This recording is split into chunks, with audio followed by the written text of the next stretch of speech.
Are you currently putting up with expensive and frankly quite disgusting caffeinated gels just to keep you fueled and energized on your runs? Well, I'm going to share with you 3 homemade caffeine gel recipes that you'll actually enjoy eating. They're going to save you some money and will be better for the environment. Hi, I'm James, a registered sport nutritionist and runner, and I've been making homemade gels for years because I used to work in the supplement industry designing these types of products, so I know just how cheap and easy they are to make. In fact, in this video, you're not even going to need to source ingredients that you can't pronounce. We're going to make the recipes with ingredients that you can find in your kitchen. In this video, we are focusing on caffeinated gels, so we're going to be using coffee as our base. And by the end of this video, you're going to have the knowledge to be able to make your own incredibly tasting gels that you're actually looking forward to using. And because I'm a sport nutritionist, I'm also going to share with you some secret tips on when best to use these products to maximize your performance. Let's get into it. So we're going to start by preparing the coffee, and it's great to have a hot liquid to use because it will help dissolving in the sugar. I've got a fancy coffee machine, so we're going to be using a double espresso shot because that brings 60 milliliters of fluid. If your coffee machine is a pod machine, also fine. We just need to make sure that we've got 60 milliliters of fluid at the end. You can also make this recipe with instant coffee. What you need to do is just measure out 60 milliliters of boiling water and then add your instant coffee and stir. Once you've measured out your coffee, I'd advise to pour it into a measuring jug as that will make it easier to pour into your flask. Then we need to measure out how much fluid we're going to have in our soft flask. Now, these soft flasks that you normally find for gels are 150 milliliters. So I would recommend having 90 grams of sugar in one of those. So if we're going to be using honey, the way to work out how much honey you're going to need to have 90 grams of sugar, you look on the nutritional information. So I'm looking at the per 100 column, and what I can see here is that there are 82 grams of carbohydrate per 100. All I need to do then is a simple calculation on my phone. So I'm going to do 100 divided by 82 equals 1.22, and then I'm going to times that by the amount of sugar that I'm looking for. So I'm going to times that by 90 to give me 109.7. So we'll round that to 110. What that means is I'm going to measure out 110 grams of honey into my mixture. This will dissolve quite quickly in the hot coffee. Then you just stir it around with a whisk, but if you don't have a whisk, I used a fork. Then just simply pour it into your beaker. Then just simply pour it into your soft flask. What you'll notice is the texture is quite liquidy. Now, this is not an issue at all. In fact, some gels, like the High Five ones, have even marketed the liquidy nature and called it an aqua gel. So it's not going to affect how it works in any way. So that was the honey gel. We're now going to move on to the maple one. Don't panic. I am going to be putting all 3 recipes up on the screen for you to screenshot later in the video. The maple gel, we're going to prepare in exactly the same way, pouring in 60 milliliters of our coffee into our measuring jug and then measuring in the amount of maple syrup that we need to bring 90 grams of sugar.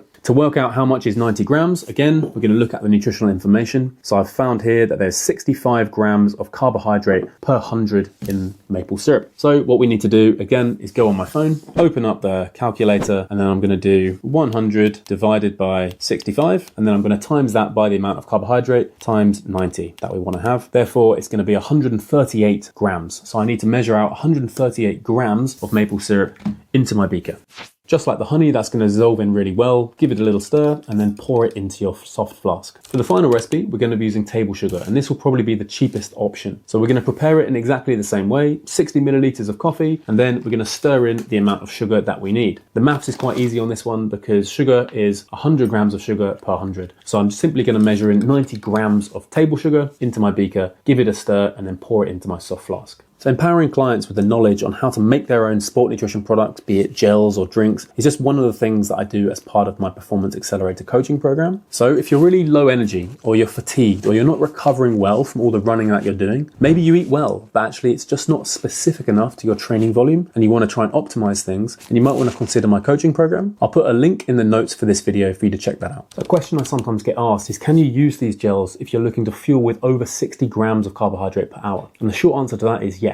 Why? If we're going to be fueling with more than 60 grams per hour, we need multiple carbohydrate transporters. Therefore, we need not just glucose. But the good news, all of these recipes have both glucose and fructose in. For example, table sugar is sucrose, which is a 1-to-1 glucose and fructose. Maple syrup is predominantly sucrose as well, so there's mainly a 1-to-1 ratio of glucose and fructose. The honey gel also has both glucose and fructose in, so it has a 1 to 1.3 glucose to fructose ratio. So you'll be fine fueling with these with up to 90 grams of carbohydrate per per hour. In terms of caffeine, because these are caffeinated gels, we need to understand when we're going to have them and how much caffeine is in them. So typically a double espresso, like the one I prepared, is going to be in the range of 150 to 200 milligrams of caffeine in there. And what you're looking to try and achieve, or what the science suggests, is to have between 3 to 6 milligrams per kilogram of body weight caffeine for maximum performance. However, I would recommend easing into this and being very experimental. Less is more sometimes. So for example, if I'm 75 kilos, then having 150 milligrams, I'm getting 2 milligrams per kilogram of body weight. So I might not be quite getting into that range, but if you're someone who doesn't drink much coffee, then that might be enough. However, if I would have 2 of these, then I'd be having 300 milligrams of caffeine. That's going to be right in that range. So let's say I were to have 2 of these on a run, I'm going to be really feeling it. Now, when would I recommend having these? Again, the key piece of information that you need to learn is that when you're eating, when you're consuming caffeine, it's going to take between 35 to 40 minutes for that to really peak in your bloodstream before it then has a fairly steady drop off. So I'd recommend, if you're going to be doing a half marathon, for example, you want to be drinking it from the off because you want that to be really kicking right at the end. If you're going to be doing a marathon, again, I'd probably delay the first 10K and then start having these caffeinated gels so that you're really noticing the lift in that final 10, 15K. If you're an ultra runner and you're maybe going for hours on end or all day, I would use caffeine very strategically. So instead of using it as soon as you start, actually what I would recommend doing is using it in the small hours when your body is really powering down, when you're tired.